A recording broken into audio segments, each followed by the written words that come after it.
अस्सलाम वालेकुम स्टूडेंट। वालेकुम अस्सलाम सर। क्या बात है यार, आज बच्चे वेट कर कर के आ ही नहीं रहे, क्या चक्कर है उनको? ऐसा तो नहीं मैंने 5-6 मिनट लेट ज्वाइन किए तो बच्चे भाग गए? पता नहीं सर। आप जब आए थे तो कोई स्टूडेंट ऐसे हैं कि जो आके बाद में चले गए? सर इतने ही थे। अभी तक 15 स्टूडेंट्स हुए हैं ना? जी सर। अच्छा जी, हम पढ़े हैं, हमारा टॉपिक चल रहा है था इलेक्ट्रोप्लेटिंग। इलेक्ट्रोप्लेटिंग हमने कर लिया था और मैंने कहा था आज से हम पढ़ेंगे हमारा नया टॉपिक, और that was production of electricity.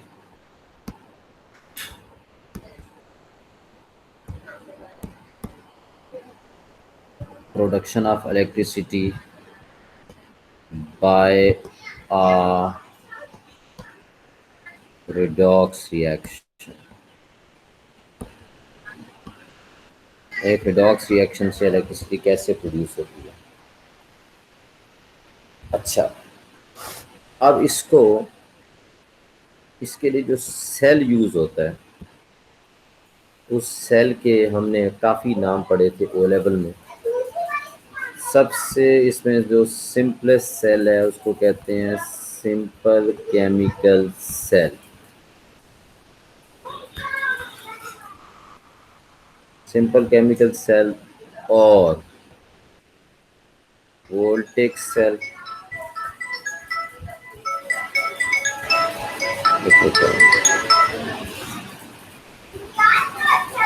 जी वसीम भाई, चलो ठीक।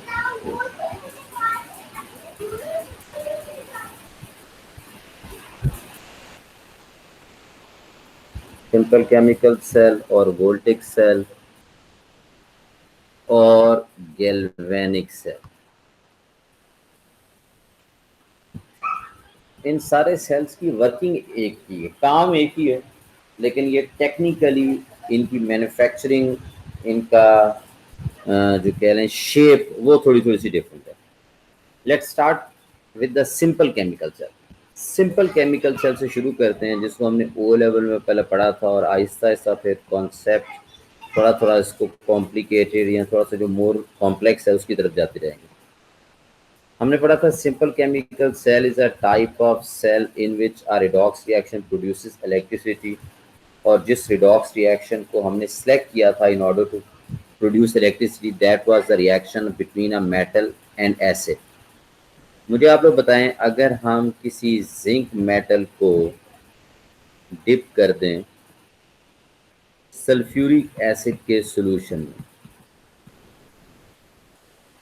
और एक और बीकर लेते हैं, उसमें भी सल्फ्यूरिक एसिड का सॉल्यूशन है, और उसमें हम कॉपर मेटल को डिप कर दें, तो मुझे बताएं दानियाल, आप मुझे बताओ, कॉपर जिसमें आपने जिस इलेक्ट्रोड जिस कंटेनर में आपने कॉपर को डिप किया है सल्फ्यूरिक एसिड के सॉल्यूशन में, उस कंटेनर में रिएक्शन क्या होगा? How copper will react with sulphuric acid? Sir नहीं रिएक्ट करेगा क्योंकि वो हाइड्रोजन से ज़्यादा रिएक्टिव नहीं है, हाइड्रोजन आयन से। Good, excellent. कॉपर का डाइल्यूट सल्फ्यूरिक एसिड से कोई रिएक्शन नहीं होता। जिंक वाले कंटेनर में डेफिनेटली सबको पता है reaction will take place. Zinc will be reacting with dilute sulphuric acid, और जिंक सल्फ्यूरिक एसिड से रिएक्ट करके प्रोड्यूस करेगा जिंक सल्फेट और हाइड्रोजन गैस। अगर हम इस रिएक्शन की आयनिक इक्वेशन लिखें तो इस रिएक्शन की आयनिक इक्वेशन बनेगी zinc metal in its free state, sulphuric acid पानी में जाकर हाइड्रोजन आयन और सल्फेट आयन प्रोड्यूस करता है। Zinc sulphate will produce zinc ion और सल्फेट आयन और हाइड्रोजन गैस। जी, साफ नजर आ रहा है। सल्फेट आइन कॉमन है, सल्फेट आइन को कैंसिल कर देने के बाद जो आयनिक इक्वेशन हमारे पास बची है वो है zinc has reacted with hydrogen ions and have been converted into zinc ion plus hydrogen gas. इस रिएक्शन को भी दो पार्ट्स में स्प्लिट करें तो नज़र ये आता है कि zinc have been converted to zinc ion by the loss of 2 electron oxidation, hydrogen ions have gained 2 moles of electron and have been converted to hydrogen gas। ऊपर वाला रिएक्शन क्या है? ये बात ऑक्सीडेशन के reduction where zinc is being converted to zinc ion। आपने को ये इक्वेशन सारी नजर आ रही है क्लियरली? जी सर, नजर आ रही है। जी, ये बात बताओ बेटा, ये जिंक का जिंक आयन के साथ जो रिएक्शन है क्या नाम है इस रिएक्शन? ऑक्सीडेशन। गुड। और डेफिनेटली जो सेकंड रिएक्शन है वो क्या होगा? वो रिडक्शन है। ठीक है। और ओवरऑल अगर देखा जाए तो एक रिडॉक्स रिएक्शन हो रहा है। ठीक है। इस रिडॉक्स रिएक्शन में अगर इसको प्रैक्टिकली ऑब्जर्व किया जाए तो हम अगर ये लैब में ऑब्जर्व करें तो हमें नज़र आएगा सल्फ्यूरिक एसिड के सॉल्यूशन में मौजूद हाइड्रोजन आयन तो किसी को नज़र नहीं आते। No one can observe, no one can see hydrogen ion present in the solution of sulfuric acid। लेकिन इन हाइड्रोजन आयंस की कंफर्मेशन हो जाती है जैसे ही आप जिंक मेटल को या किसी मेटल को पुट करते हैं एसिड के सॉल्यूशन में, किसी रिएक्टिव मेटल को, तो we observe bubbles around metal. हमें बबल्स नजर आएंगे and these bubbles will definitely be of hydrogen gas. Hydrogen gas, zinc का मेटल आप बाहर निकाल लें, आपको बबल्स नजर आना बंद हो जाएंगे। जिंक मेटल को डिप करेंगे, फिर आपको बबल्स नजर आना शुरू हो जाएंगे and bubbles will always form around zinc metal. तो इस बात का जवाब बताएगा कि why bubbles only form around zinc metal. Fahad बताओगे भी आप इस सवाल का जवाब? सर क्योंकि जिंक अंदर जा रहा है तो हाइड्रोजन फिर उसी के साथ ही लगेगा। ठीक है फहद, आपका आंसर थोड़ा सा इसमें इम्प्रूवमेंट की ज़रूरत है। असल में ड्यूरिंग रिएक्शन ये जिंक की प्लेट में मौजूद जिंक के एटम ये बन रहे हैं जिंक आयन, और जब जिंक बन जाएगा जिंक आयन, ये डायग्राम थोड़ी सी बड़ी करके आपको समझाता हूँ। ये जिंक की प्लेट, ये जिंक की प्लेट में से जिंक आयन निकल कर सोल्यूशन में जा रहा है after losing electron. Zinc is being converted to zinc ion by the loss of 2 electron। Zinc की स्टेट थी सॉलिड, जिंक आयन की स्टेट है एक्वस, लेकिन जो इलेक्ट्रॉन इसने लूज किया है that doesn't dissolve in the solution. Electron solution में डिसॉल्व नहीं होता, जिंक आयन के सॉल्यूशन में आ जाने से प्लेट हो जाती है नेगेटिव, और ये नेगेटिवली चार्ज प्लेट अट्रैक्ट करती है सॉल्यूशन में जो पहले से हाइड्रोजन आयन प्रेजेंट हैं उनको अपनी तरफ। ये हाइड्रोजन आयन भाग कर जाते हैं टुवर्ड्स दीज इलेक्ट्रॉन्स, वहाँ से प्लेट से इलेक्ट्रॉन रिसीव करते हैं, अपने आप को हाइड्रोजन गैस में कन्वर्ट करते हैं और हाइड्रोजन गैस एस्केप होना शुरू हो जाती है। पता ही नहीं मेरी बात आप लोगों को समझ आई? एग्री करते हो आपने मेरी बात से कि ऐसा ही हुआ है? अब्दुलरहमान नफीस बताओ भाई। जी सर, ऐसा ही हुआ है। हमें हाइड्रोजन गैस के बबल्स जिंक की प्लेट के अराउंड ही क्यों नजर आते हैं? इस सवाल का जवाब बताओ। क्योंकि प्लेट नेगेटिव होती है, इसकी वजह से पॉजिटिव हाइड्रोजन आयंस उसके क्योंकि पास हाइड्रोजन आयंस को इलेक्ट्रॉन मिलता ही प्लेट से है, क्योंकि प्लेट नेगेटिव हो जाती है due to the release of zinc ion from the plate into the solution. ठीक है। अच्छा, अब वापस आते हैं। अब देखा जाए तो ये रिडॉक्स रिएक्शन है, इस रिडॉक्स रिएक्शन में इलेक्ट्रॉन ट्रांसफर हो रहे हैं। Hydrogen ion hydrogen ions have gained electrons and after gaining electrons they converted themselves to hydrogen gas। और ये इलेक्ट्रॉन जो इन्होंने गेन किए ये आए हैं कहाँ से? जिंक की प्लेट से।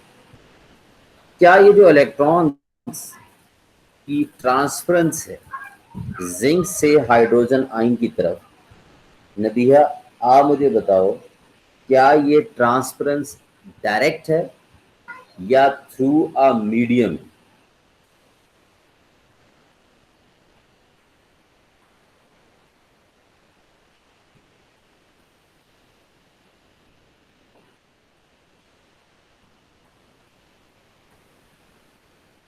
जी नबिया।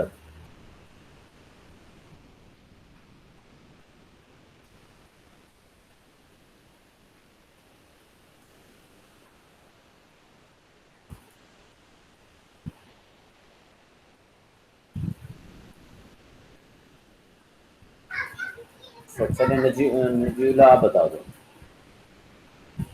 क्या ये ट्रांसफरेंस डायरेक्ट है या through a medium? Sir direct है, डायरेक्ट। वो मतलब जिंक प्लेट से आएगा ना उसके पास डायरेक्ट। अच्छा, अगर ये डायरेक्ट है तो बताएं ये क्या ये हमें हेल्पफुल हो सकती है in order to give electricity?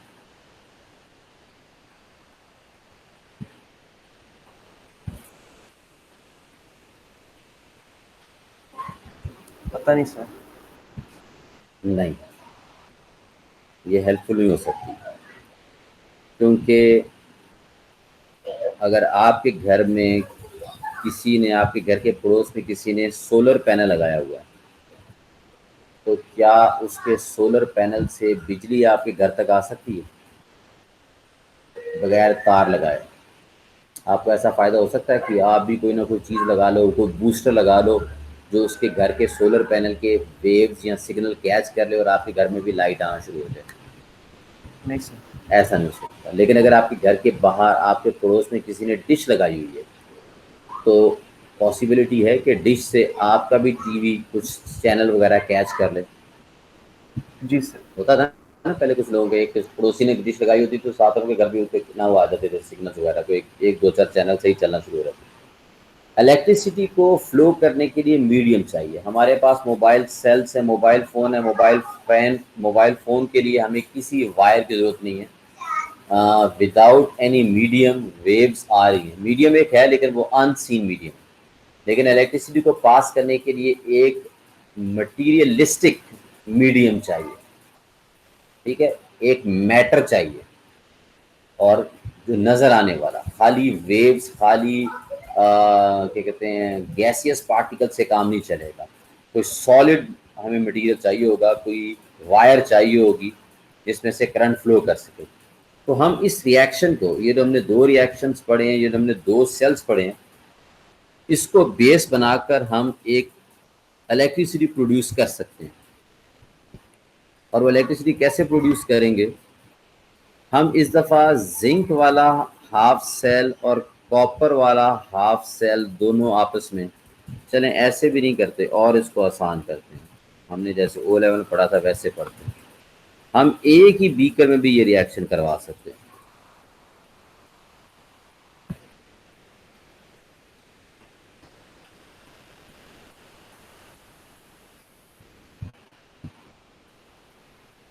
ये कॉपर का हाफ, ये कॉपर इलेक्ट्रोड, जिंक का इलेक्ट्रोड, दोनों को एक्सटर्नली वायर से कनेक्ट कर दिया, बीच में वोल्ट मीटर लगा दिया हमने।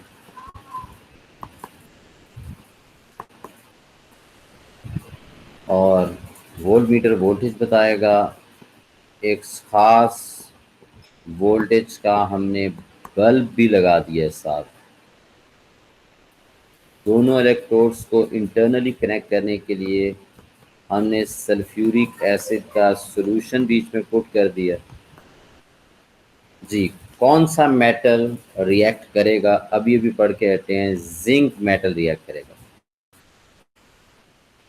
और जिंक मेटल जब रिएक्ट करेगा तो क्या प्रोडक्ट बनेगी? आप बताओ Mahalka, how zinc metal will react with sulphuric acid?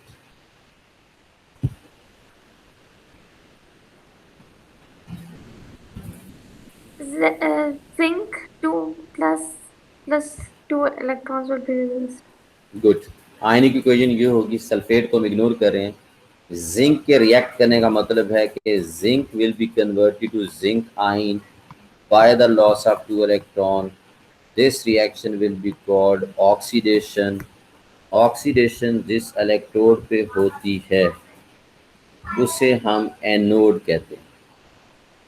जिस इलेक्ट्रोड पे ऑक्सीडेशन होती है that electrode is called anode. Zinc ने जब रिएक्ट करना है तो प्लेट में से निकल कर zinc will become the part of solution electrolyte, it will become zinc ion, और इसका लूज किया हुआ इलेक्ट्रॉन प्लेट पे होगा। प्लेट क्योंकि इस दफ़ा वायर से कनेक्टेड है, अगर किसी जगह करंट हो और आप उस करंट वाली जगह पर वायर लगा दें तो करंट वायर के थ्रू फ्लो करता हुआ उस फैन तक या उस बल्ब तक पहुंच जाता है जहां तक आपने उसे पहुंचाना होता है। Now these hydrogen ions they will receive electrons not from zinc plate, rather from the copper plate. Or hydrogen ions, they will move towards the copper plate, they will be gaining 2 electrons from there to form hydrogen gas. और ये reaction इसको क्या कहेंगे, this reaction has occurred, reduction हुई है। Reduction हमेशा cathode पे होती है। अब बताएं, now this flow of electron can help in lighting this bulb. क्यों अनमता बताओ, अनमता अयाज, क्या ये इलेक्ट्रॉन्स का फ्लो इस बल्ब को लाइट अप करने में हेल्प कर सकता है?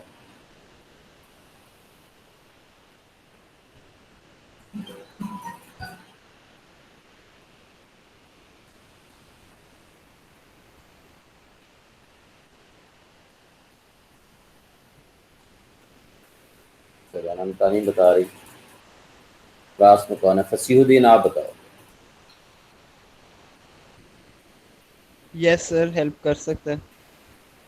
एक कंडीशन है, अगर बल्ब के रिक्वायर्ड वोल्टेज और जो वोल्टेज पास हो रहा है वायर में से वो मैच करता है, तो अगर उससे ज़्यादा होगा तो बल्ब फट सकता है, अगर उससे कम, थोड़ा सा कम होगा तो बल्ब की लाइट डिम होगी, अगर बहुत कम होगा तो बल्ब जलेगा नहीं।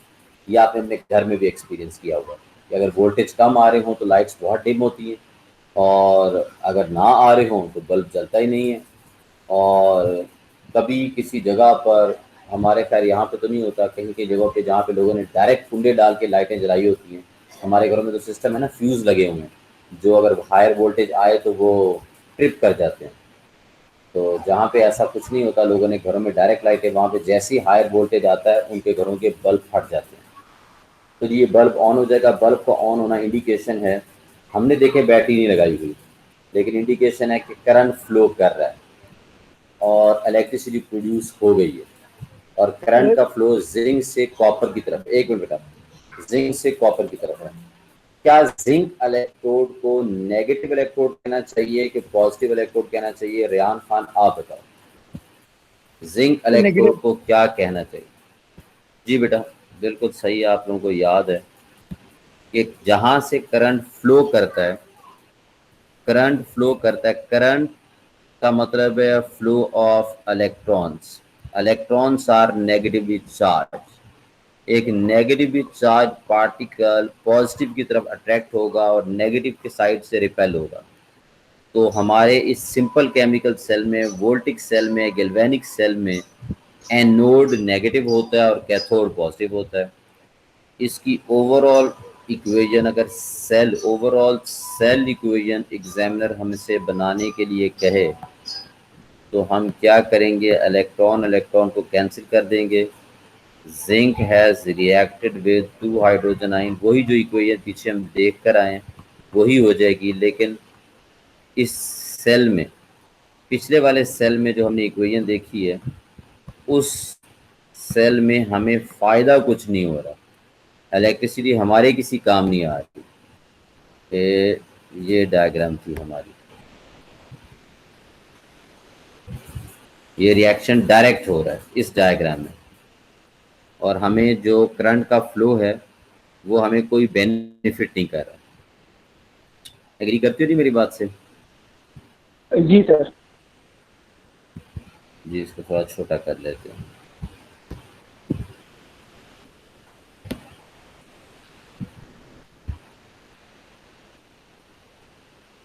यार अभी वाला हमारा सेल कौन सा है भाई? ये वाला जी। तो जी ये है, हमने इलेक्ट्रिसिटी, ये है simple chemical cell. We have produce electricity by using our redox reaction. अब इसी सेल को कंस्ट्रक्ट करने का एक मेथड और भी है, आए अब वो भी देखते हैं। सर ये किसी ने कॉपी इलेक्ट्रॉनिक तो नहीं इशू करना? नहीं आएगा? क्या बेटा क्या? आपने ओवरऑल इक्वेशन में इलेक्ट्रॉन लिखे हुए वहाँ पे इशू नहीं आएगा? ओ सॉरी, इलेक्ट्रॉन ही लिखने यार, हाइड्रोजन गैस है। सही है, सही। यहाँ आएगा हाइड्रोजन गैस। और भी कोई क्वेश्चन करने लगा था जब मैं एक पॉइंट समझा रहा था, ध्यान में था? आपने कोई क्वेश्चन पूछना था? जी सर, सर मैं पूछा था कि ये हाइड्रोजन आयन है, जिंक की पेड़ से थोड़े से तो लेगा क्योंकि सोल्यूशन में है ये ऑलरेडी।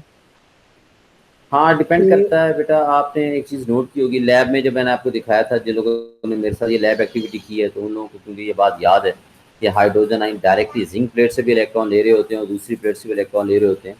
ये इसलिए होता है, आपको याद होगा रियान, तब भी मैंने एग्जाम्पल एक दी थी आप लोगों को कि अगर हम अपने घर में अगर अपना घर बनाएं, जैसे मैंने अपना घर खुद बनाया था, तो जो इलेक्ट्रीशियन है वो डिमांड मुझे देता है वायर्स की। आपने इतनी वायर्स लेकर आनी है 329 की, इतनी वायर्स लेकर आनी है आपने 729 की, इतनी लेके आनी है अपनी 1329 की, इतनी लेकर आनी है इतने 29 की। ये उनकी स्ट्रेंथ है। जो वायर्स जाती हैं पंखों में, बल्ब में, वो 329 की वो सबसे लाइट होती है।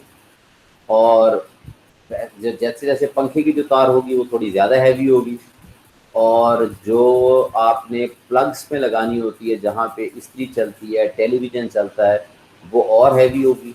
और जहाँ एसी चलता है वो वाली तार और काफ़ी सारी हैवी होगी और मोटी सारी तार होती है। वो एसी का कभी आप बटन भी ऑन ऑफ करें तो वो बटन भी बहुत हैवी लगाना पड़ता है, आपका जोर लगता है उसको ऑन ऑफ करने पे। तो अगर आपकी वायर जो मेटल के साथ कनेक्टेड है वो उस वोल्टेज के साथ मैच नहीं कर रही, करंट के फ्लो के साथ मैच नहीं कर रही, करंट का फ्लो जितना इलेक्ट्रॉन्स प्रोड्यूस हो रहे हैं उतने फ्लो नहीं कर रहे आगे की तरफ, तो क्या होगा? करंट का फ्लो, ये करंट का फ्लो यहाँ से जा रहा है, करंट का फ्लो स्लो होगा तो हाइड्रोजन आयंस को मौका मिल जाएगा, वो जिंक प्लेट से भी इलेक्ट्रॉन लेने में कामयाब हो जाएंगे। कुछ इलेक्ट्रॉन्स वो लेंगे कॉपर प्लेट से और कुछ इलेक्ट्रॉन्स वो जिंक की प्लेट से भी लेने में कामयाब हो जाएंगे।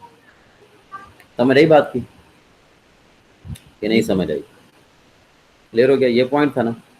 अब यही सेल एक और तरीके से भी कंस्ट्रक्ट, दो और तरीके से भी कंस्ट्रक्ट हो सकता है। आए जरा एक और देखते हैं मैथड। अगर हम जिंक को डिप कर दें, जिंक की प्लेट को हमने डिप कर दिया है एक्वस कॉपर सल्फेट के सॉल्यूशन में, और कॉपर की प्लेट को भी डिप कर दिया है किस में? एक्वस कॉपर सल्फेट के सॉल्यूशन में। जिंक वाली प्लेट में डेफिनेटली रिएक्शन होगा, zinc will be reacting with aqueous copper 2 sulphate, और इनके रिएक्शन से प्रोड्यूस होगा zinc sulphate, aqueous zinc sulphate और कॉपर मेटल। कॉपर वाली प्लेट में क्या रिएक्शन होगा? कहा how copper will be reacting with copper 2 sulphate. Sir नजर नहीं आएगा आपने कहा था, लेकिन रिएक्शन होता है, ऑक्सीडेशन भी हो रही होती है, रिडक्शन भी हो रही होती है, वो इक्विलिब्रियम पे पहुंच जाती है। मैंने नहीं कहा था यार, तुमने खुद पढ़ा है भाई कहीं से मेरे नोट्स में। नहीं सर, आपने ओ लेवल में बताया था, मुझे याद है। अच्छा यार, हाँ जी, आपने लिखा था बोर्ड के आगे कि नहीं रिएक्शन। यार सही है, अपेरेंटली वाकई सही बात है। कोई रिएक्शन, अपेरेंटली कोई रिएक्शन नहीं होगा, लेकिन इनसाइड एक रिएक्शन हो रहा होता है वक्ती तौर पे। जो इनसाइड रिएक्शन होने वाली बात है इसको थोड़ी देर के लिए आप लोग इग्नोर करते हैं, इसको थोड़ा सा आगे जाके डिटेल में हमने पढ़ना है इस बात को। तो जी आए अब इस दफ़ा भी ये दोनों सेल आपस में कनेक्ट करते हैं। हम कनेक्ट कर देते हैं जिंक की प्लेट को कॉपर की प्लेट के साथ थ्रू वायर।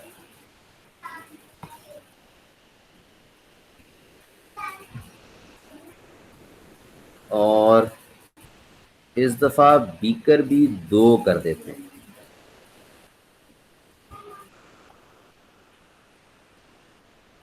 बीकर 2 कर दिए हमने। जिंक को भी डिप किया हुआ है एक्वस कॉपर सल्फेट के सॉल्यूशन में। Copper is also dipped in aqueous copper sulphate solution. दरमियान में वोल्ट मीटर लगा हुआ है। वोल्ट मीटर बेसिक रिक्वायरमेंट है।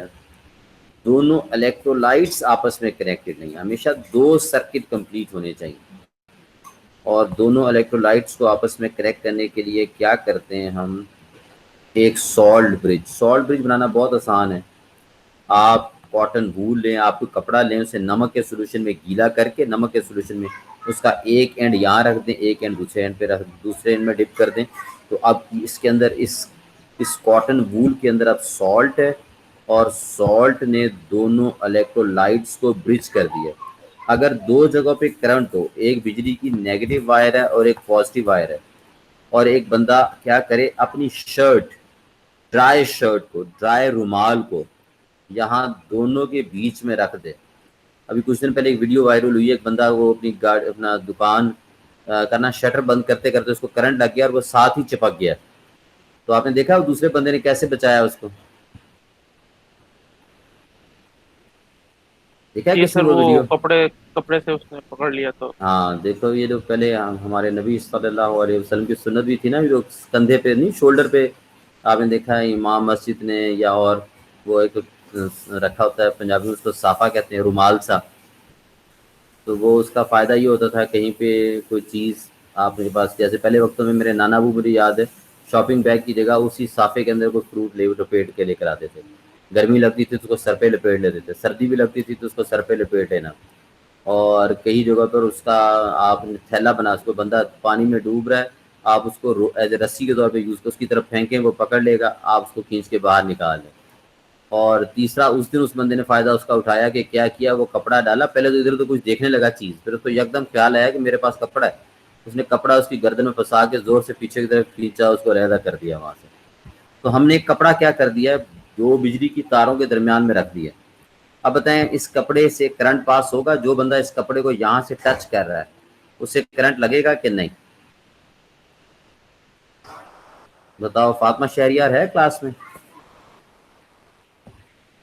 ज़रा जल्दी से देख के बताना भी। फातिमा शहरियार नहीं है, चलो भाई शहीर मलिक, आप बताओ बंदे को करंट लगेगा कि नहीं जो यहाँ पे टच करेगा इस कपड़े को?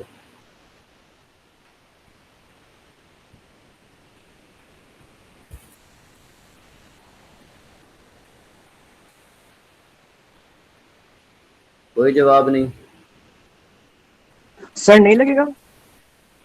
जी, करंट नहीं लगेगा, क्योंकि इस फैब्रिक में सेल्यूलोज है या नायलॉन है या पॉलिएस्टर है, ये सब कोवलेंट कंपाउंड्स हैं और ये नॉन कंडक्टर ऑफ इलेक्ट्रिसिटी है। लेकिन अगर इसी कपड़े को गीला कर दिया जाए तो फिर करंट लगेगा। तो हमने भी सॉल्ट ब्रिज, और सॉल्ट ब्रिज में NaCl है, NaCl भी हो सकता है। सबसे बेस्ट सॉल्ट कौन सा होता है, ये मैं आपको थोड़ा सा आगे चल के हमारी डिस्कशन होगी फिर उसमें बताऊंगा। अब बताएं जी, क्या जिंक का कॉपर सल्फेट से रिएक्शन होगा कि नहीं? शहीर मलिक, आप ही बताओ, will zinc be reacting with aqueous copper sulphate और नो? सर नहीं होगा reaction.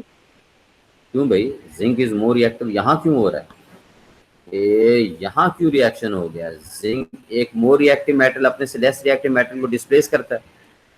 During reaction zinc will turn to, reaction होगा, zinc will be converted to zinc 2 ion by the loss of 2 electrons। क्यों शहीर, होना चाहिए रिएक्शन कि नहीं होना चाहिए जिंक का कॉपर सल्फेट से? जी सर होना चाहिए। ऊपर मैं आयनिक इक्वेशन नहीं लिख सका, अब आपको सामने आयनिक इक्वेशन लिख देता हूँ। बताएं, क्या ये सल्फेट प्रोडक्ट साइड पे sulphate at the reactant side cancel out हो जाएगा? जी सर हो जाएगा।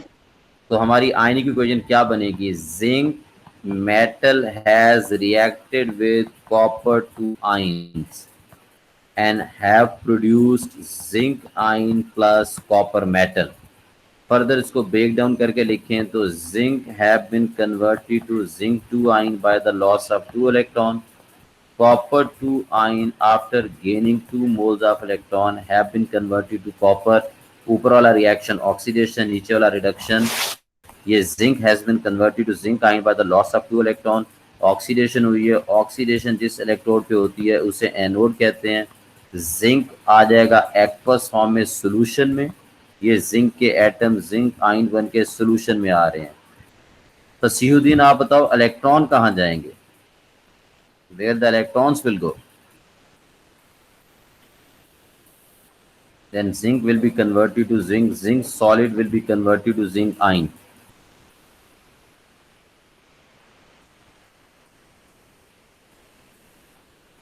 सर वो हम सॉल्ट ब्रिज के थ्रू दूसरी साइड पे जाएंगे.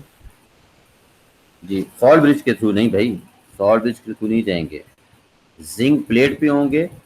अगर सॉल्ट ब्रिज के थ्रू जा सके इसका मतलब ये जिंक यहाँ से ये इलेक्ट्रॉन ये वाला पोर्शन कैसे कवर करेगा? इलेक्ट्रॉन तो सोल्यूशन में डिसॉल्व हो ही नहीं सकता.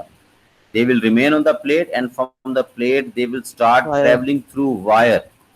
वायर के थ्रू ट्रेवल करते करते they will reach to electrode, second electrode. और उस सेकेंड इलेक्ट्रोड में there are copper ion as well as H positive ion. कौन सा आयन जाकर इन इलेक्ट्रॉन को उस इलेक्ट्रोड से रिसीव कर लेगा?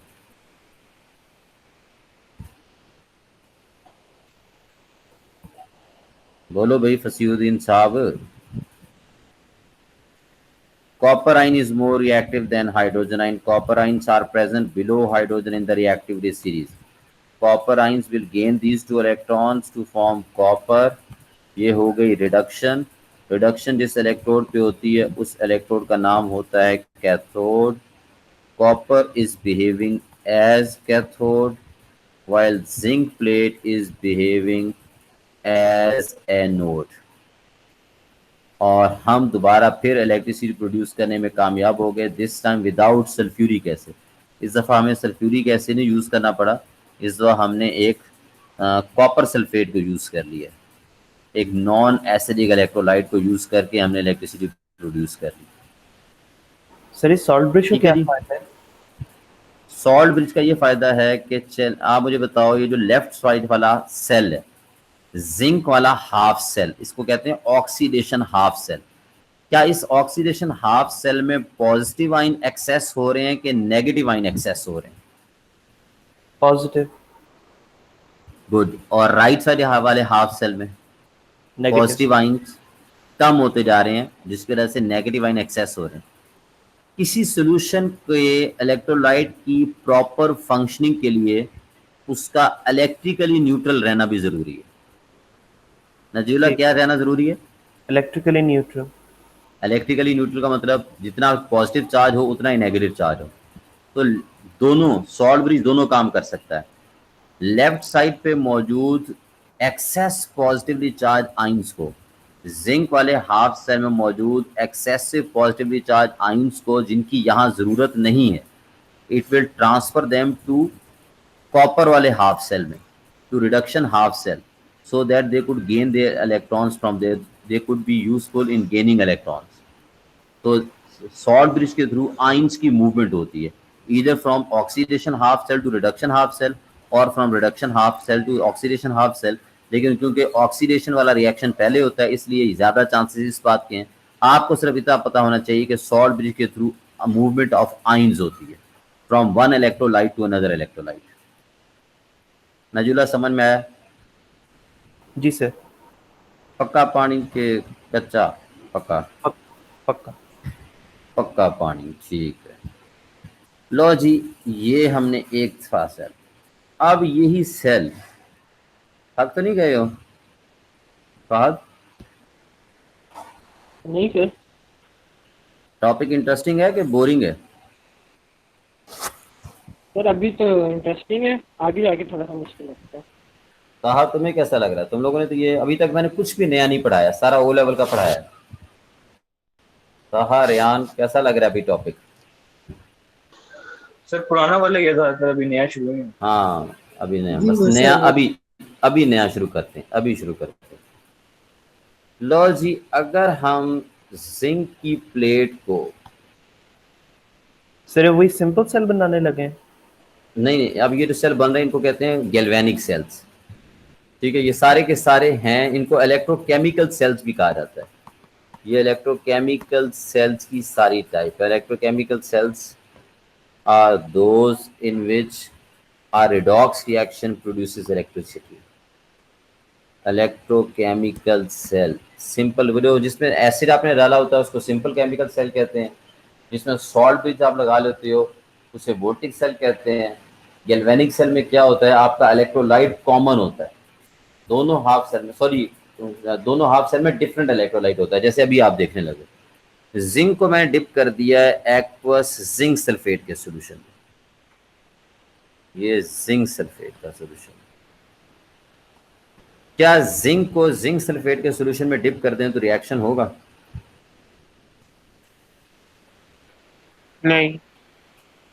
जी, अगर जिंक को जिंक सल्फेट के सोल्यूशन में डिप कर दें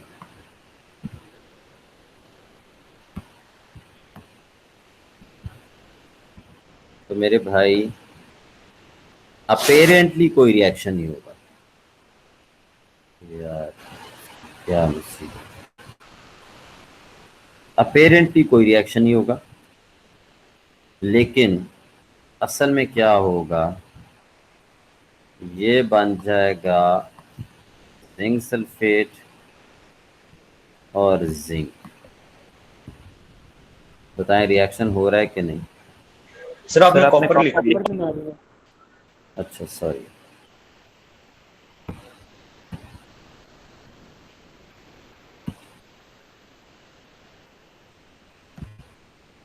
रेड जिंक की जगह कौन आ गया?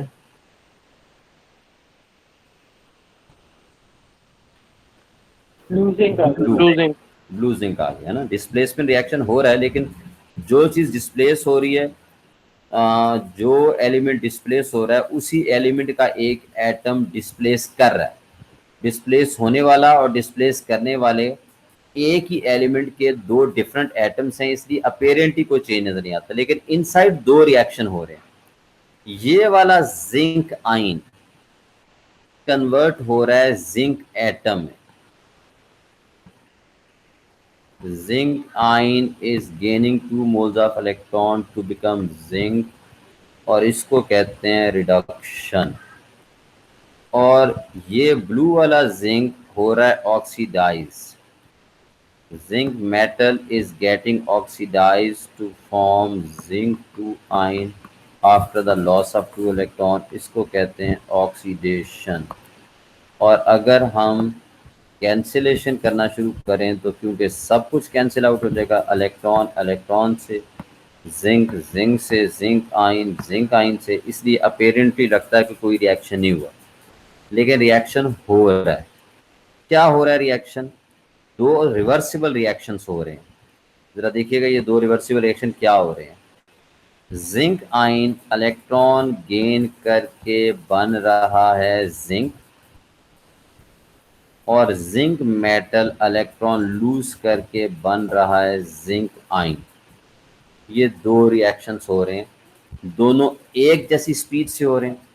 स्पीड ऑफ फॉरवर्ड रिएक्शन और speed of backward reaction exactly equal है, तो ओवरऑल ऐसा लग रहा है जैसे रिएक्शन नहीं हो रहा। Forward reaction reduction, backward reaction oxidation है, और कुछ भी नहीं हो रहा, अपेरेंटली कुछ भी नहीं हो रहा।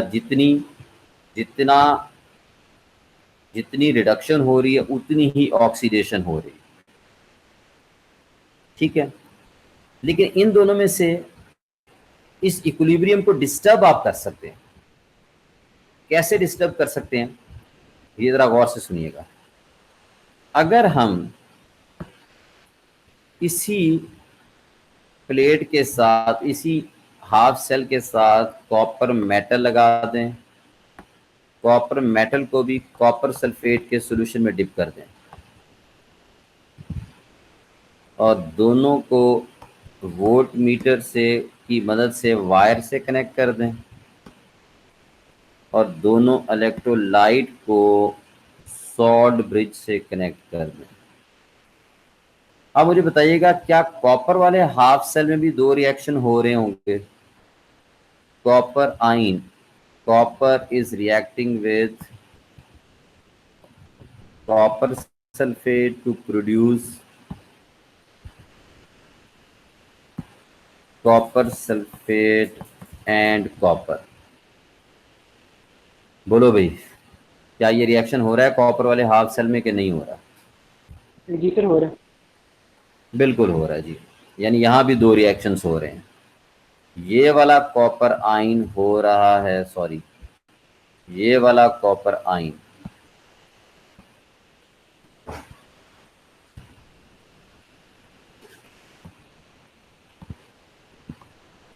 हो रहा है रिड्यूस, और ये कॉपर हो रहा है ऑक्सीडाइज।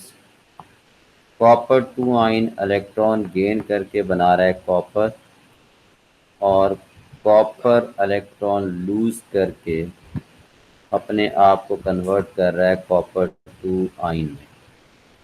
सारा कुछ कैंसिल आउट, अगर हम इसकी ओवरऑल इक्वेशन बनाए तो सब कुछ कैंसिल आउट हो जाएगा, लेकिन असल में रिएक्शन तो हो रहे हैं ना। कैंसिल आउट इसलिए हो रहा है कि फॉरवर्ड रिएक्शन और बैकवर्ड रिएक्शन इक्वल स्पीड से हो रहे हैं, लेकिन रिएक्शन तो हो रहे हैं दो। कौन कौन से? कॉपर आइन इलेक्ट्रॉन गेन करके बन रहा है कॉपर, और कॉपर इलेक्ट्रॉन लूज करके बन रहा है कॉपर आइन। अब हमने दोनों को, जैसे ही दोनों हाफ सेल को इस वाले सेल को इस वाले सेल को दोनों को आपस में जोड़ेंगे, तो पहले तो एक सेल के अंदर, जरा गौर से ये बात सुनने वाली है, आज अब नई बातें, अब ये यहाँ से शुरू होने लगी नई बात, इसलिए जो कुछ पढ़ा है उसका कंक्लूजन अब ये निकलने लगा है कि दोनों हाफ सेल में, जब तक दोनों हाफ सेल कनेक्टेड नहीं होंगे आपस में, तो जितना जिंक आयन का रिडक्शन पोटेंशियल है उतना ही जिंक का ऑक्सीडेशन पोटेंशियल है। फॉरवर्ड और बैकवर्ड रिएक्शन इक्वल स्ट्रेंथ से होते रहेंगे, यहाँ भी फॉरवर्ड और बैकवर्ड रिएक्शन इक्वल स्ट्रेंथ से होते रहेंगे। लेकिन जैसे ही एक सेल को दूसरे सेल से कनेक्ट करेंगे तो अब इन दोनों सेल्स का रिडक्शन पोटेंशियल और ऑक्सीडेशन पोटेंशियल एक जितना होगा अब भी? नहीं सर। नहीं सर। पहले एक सेल का अपने अंदर ही कंपटीशन चल रहा था, अब एक सेल कंपीट करेगा दूसरे के साथ, और दोनों में से जिस हाफ सेल का रिडक्शन पोटेंशियल ज्यादा होगा वहां रिडक्शन होने लग जाएगी, और जहां ऑक्सीडेशन जिसका पोटेंशियल ज्यादा होगा वहां ऑक्सीडेशन होने लग जाएगी। और आप सबको अपनी नॉलेज से पता है, अभी मैं आपको डाटा बुकलेट की तरफ नहीं लेके जा रहा, कल से सबके पास डाटा बुकलेट होनी चाहिए। आपको अपनी नॉलेज से पता है कि जिंक की ऑक्सीडाइज होने की पावर, जिंक की इलेक्ट्रॉन लूज करने की पावर कॉपर से ज्यादा है। Zinc is more reactive than copper. तो सेल वर्क करेगा, क्या होना शुरू हो जाएगा? जिंक वाले हाफ सेल में रिएक्शन होने लग जाएगा ये वाला। ये जी नजर आ रहा है आप लोगों को, जिसको मैंने सर्कल किया है, ये अलहदा से ये थोड़ी सी जगह यहां लिख देता हूं। जिंक वाले हाफ सेल में रिएक्शन एक होने लग जाएगा, इक्विलिब्रियम डिस्टर्ब हो जाएगा, equilibrium will be disturbed. Now reduction potential will not remain equal to oxidation potential. Zinc वाले हाफ सेल में ऑक्सीडेशन ज्यादा हो जाएगी, zinc will start converting into zinc ion, oxidation, zinc will start behaving as anode. ठीक है। Copper वाले half cell में क्या होना शुरू हो जाएगा? यहां से इलेक्ट्रॉन मूव करते करते मोर रिएक्टिव मेटल से इलेक्ट्रॉन मूव करते पहुंचेंगे दूसरे हाफ सेल की तरफ, और कॉपर वाले हाफ सेल में कॉपर आइन की इलेक्ट्रॉन गेन करने की एबिलिटी ज्यादा है, इलेक्ट्रॉन गेन करेंगे और कॉपर मेटल बन जाएगा। यहाँ हो जाएगी रिडक्शन, जहाँ रिडक्शन होती है वहाँ उसको कहते हैं कैथोड। ऑक्सीडेशन रिडक्शन दोनों हो रही है, एनोड और कैथोड। सेल वर्क करना शुरू कर देगा, वोल्टेज प्रोड्यूस होगा। वोल्टेज कितना प्रोड्यूस होगा कैसे चेक करते हैं, अभी ये 2-4 मिनट में ये बात समझ में नहीं आएगी। इतना समझाना था कि अगर एक मेटल को आप उसी के इलेक्ट्रोलाइट में, दूसरे मेटल को उसके अपने इलेक्ट्रोलाइट में डिप करके सॉल्ट ब्रिज से कनेक्ट करके, ये लेबल करना जरूरी है सॉल्ट ब्रिज, और वायर से कनेक्ट करके छोड़ दें, अगर वो मेटल दोनों डिफरेंट हैं यानी कि सेम मेटल, तो सेल वर्क करना शुरू कर देगा और ये ऐसा गैल्वेनिक सेल भी वर्क करता है, वोल्टेज प्रोड्यूस होंगे। ये है आज की इस डिस्कशन की आखिरी जो काम की बात।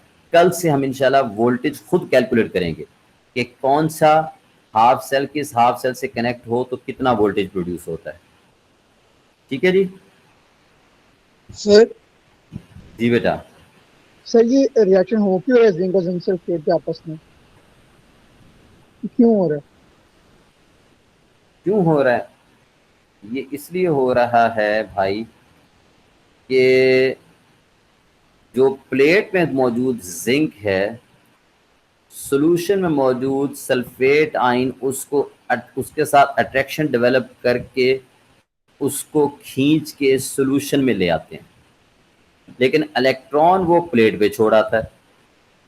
तो जो ऑलरेडी जिंक आयन सॉल्यूशन में प्रेजेंट हैं वो उन इलेक्ट्रॉन से अट्रैक्ट होते हैं, वो जाके इलेक्ट्रॉन गेन करते हैं, जो जिंक गया होता है वो वापस आ जाता है। ठीक है सर। बात समझ में आ गई? यानी आप कह रहे थे कि ओरिजिनेट कैसे होता है, मेरा सवाल आपका समझ गया था कि इसको ओरिजिनेट क्या चीज करती है। तो वो मेटल के अंदर ऑलरेडी पॉजिटिवली चार्ज आयन से surrounded by sea of electron, उनको इलेक्ट्रोलाइट का नेगेटिव आयन अटैक करता है अपनी तरफ। ठीक है जी सर जी। और किसी का कोई क्वेश्चन? सर बस क्लास नहीं है? खत्म हो गई। क्लास खत्म हो गई भाई साहब, इसकी वीडियो मिल जाएगी आपको। अल्लाह हाफिज़। अल्लाह हाफिज।